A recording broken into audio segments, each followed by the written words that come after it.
Estás en el con un monumento. resabio de tanta gente que quedó aquí por este lado de la ciudad, esperando a más gente que se sume, despidiendo a gente que ya estuvo bastante tiempo y se vuelve a su casa. Es una jornada larga y la gente lo sabe y bueno, se acerca a demostrar apoyo a Cristina, agradecimiento a Cristina y también apoyo a la democracia sobre todas las cosas. Santiago, te queremos consultar las cuestiones técnicas, porque mucho se habla y poco entendemos, ¿no? En la gran mayoría de las situaciones legales. ¿Cuáles son las diferencias? Si hablamos de un homicidio, intento de homicidio, o si hablamos de un intento de magnicidio.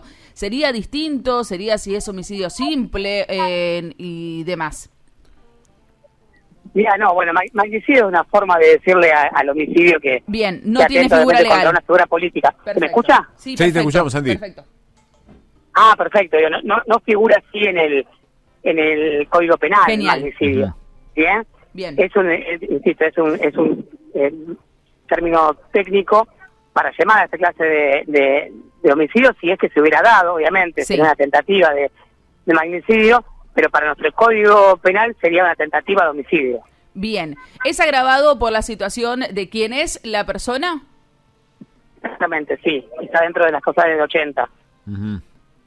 Y decino, Exactamente. Santiago, ¿esto correspondería a una pena de llegar a resolverse así, que falta bastante, de una cantidad de años importante, o en 2 años está en la calle? Perdón, ¿no? Que lo diga de esta manera, pero... Claro. No, y sí, porque a ver, la tentativa obviamente tiene la misma pena que el culposo, digamos. Si Sí. yo no me equivoco, arranca de 1 a 5 años la tentativa, hay que ver de calificado, pero lo que voy es que no va a ser una pena muy abultada.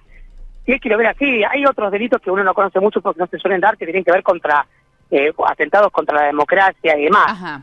Insisto, ahora, la verdad que sin repasarlos, como son delitos poco frecuentes, no podría ahora hablarte con precisión, pero yo creo que acá podría haber también un encuadre dentro de una calificación que tenga que ver contra el atentado a la democracia, donde ahí sí, evidentemente, aumentan las penas. Santiago, ¿qué fue lo que pasó? ¿Por qué se cruzó este límite? Claro. Mira, yo creo que voy a decir lo mismo que vienen diciendo todo el mundo, pero o por lo menos esta parte de la grieta, lamentablemente, porque hasta incluso en estas cosas se sigue viendo la grieta, pero no porque no porque pueda ser algo trillado hay que restarle importancia, porque creo que si se repite tantas veces lo que uno dice es porque creo que se está entendiendo que realmente esto no es producto de este nivel de conflictividad, de violencia verbal, simbólica, en la cual vivimos lamentablemente en este país. Eso creo que nos lleva incluso a una situación en la cual ocurre un atentado contra una vicepresidenta y en vez de estar todos de acuerdo de que esto no debe ocurrir, sigue habiendo la mitad de la población que hace memes con que no disparó bien, que hubiese estado bueno que haya salido la bala, o que dicen que ella simuló todo. Lamentablemente uno sigue siendo podríamos decir un actor en esta disputa simbólica cultural en la cual estamos inmersos, pero para ser más concreto, solamente no importa quién haya sido el que dispara.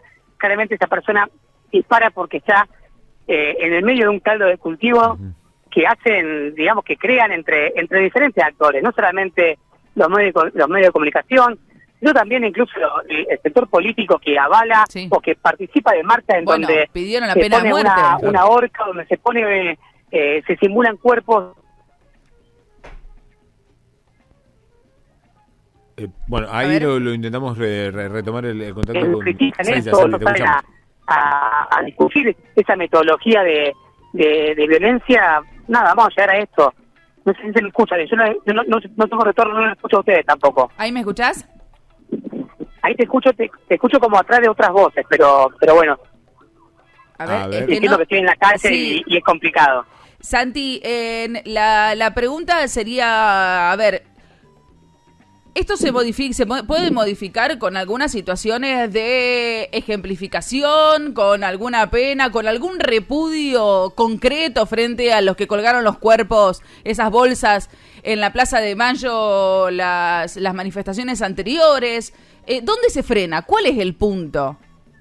Mira, yo creo que es uno de los mejores casos en donde la pena no tiene solución, o sea, la pena no hay solución, bien, en este caso, más que en otros, de hecho. Yo creo que, yo no es que estoy en contra de la pena, yo creo que tiene un componente ejemplificador, en muchos casos, más que nada en los casos de lesa humanidad, pero en este tipo de casos, yo creo que la solución no pasa tanto por la pena, aunque tiene que hacerse responsable, obviamente, la persona, sino más bien la solución pasaría por un acuerdo político de ser posible para que todo el sector político pueda bajarle a sus seguidores un mensaje de paz, no sé, un mensaje de mayor diálogo, de diferencia política, pero dentro de un contexto de digamos, básicamente pacífico, ¿no? De que esto nunca puede llegar a la violencia.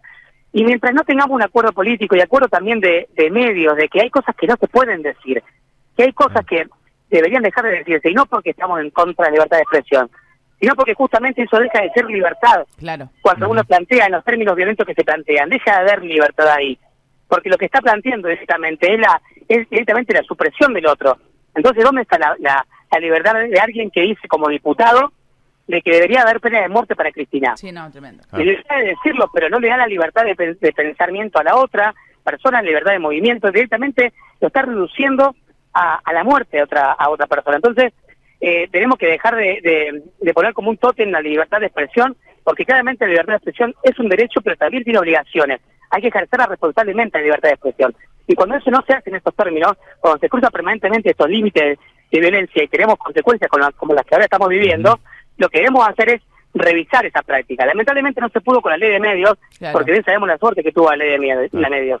Mira, si no se hizo con la ley de medios, al menos, si realmente el sector político opositor, sobre todo, está compungido, como aparentan en algunas redes, al menos la mayoría de ellos y no algunos pocos, entonces, bueno, siéntense y hagan un acuerdo, que también nos firmen los medios de comunicación, de que hay límites que no se pueden pasar, porque hoy es Cristina, pero puede ser cualquiera.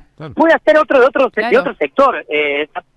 Perdón, no sé si me están diciendo algo. No te escucho. No, que te decía que hoy es Cristina, pero mañana le puede tocar a cualquiera, al intendente, al otro legislador, al próximo presidente.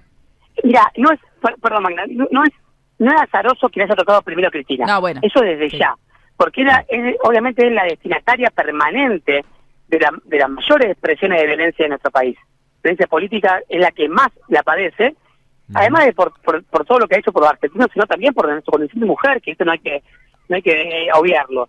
Pero después de eso, cuando ya la violencia se torna espiral, claramente puede haber una respuesta de este otro lado, porque no es que de este lado de la grieta estamos todos en nuestros cabales y estamos todos en nuestros sanos juicios. No, obviamente va a haber gente que no, digamos, que en algún momento de ira pueda llegar a ejercer la violencia de esta forma, cuando la violencia es habilitada previamente. Entonces tuvimos este antecedente, y depende de cómo respondamos nosotros como sociedad, como sector político, como medios, como todos, vamos a entender a como un antecedente de un nunca más, o vamos a entenderlo como un antecedente de lo que es permitido hacer. Claro. Y donde claramente esta violencia puede generar más violencia. Lo vimos nosotros en la Casa de Rosario, bien, en donde la violencia engendra más violencia, y donde más pibes muertos hay, entre grupos y demás, con la policía y demás, lo único que hace es seguir acrecentando los números de fallecidos en nuestra ciudad. Esto sería igual. Por eso es importante hoy la presencia de la gente en las calles, es importante lo que se diga mediáticamente, políticamente y demás, porque, insisto, esto es un aviso. Por suerte no salió el disparo. O acá lo cortamos entre todos, de ambos lados de la grieta, o mañana será Cristina, pasado será Macri o quien sea. Y no importa en eso el nombre. Tenemos que entender de que quien termina siendo víctima es la democracia argentina. Y después de 40 y pico de años, o 40 años de que terminó la última dictadura, volvemos a tener una violencia política que esperemos que se corte acá y que no siga acrecentándose, porque como dice Zaffaroni, cuando estas expresiones violentas no tienen una respuesta del Poder Judicial y también de la sociedad, esto puede llegar a romper el dique contentor de estas violencias y terminar en lo que puede ser posiblemente también una nueva dictadura. No quiero tampoco generar pánico en esto, no quiero exagerar, pero hay que cortar cuando se puede cortar. Porque si no, cuando estemos varios muertos de cada lado, como pasa en Colombia, por ejemplo, por eso, Colombia, en México, como pasa en Brasil, por ejemplo, ya es mucho más difícil el retroceso y volver al estado en el que estamos ahora. Santiago, te agradecemos enormemente. Sabemos que estás en la marcha, como siempre, el primero que llega. Quédate allí compartiendo y recibiendo a las nuevas columnas que van llegando, la gran mayoría gente, familias que se acercan. También ahí en el monumento. Te agradecemos enormemente por la comunicación, como siempre. No, gracias a usted y disculpen que al no poder escucharlo muy bien y todo debe ser un caos, no sé si se me ha entendido, pero perfecto. Bueno, nada, el contexto no me es fácil concentrarme tampoco. Mucha gente por suerte y espero que un mensaje se haya entendido de lo que quise transmitir. Siempre, gracias, Santi. Un abrazo. Así pasaba el doctor Santiago Bericertúa, como siempre que lo llamamos, especialista en derechos humanos.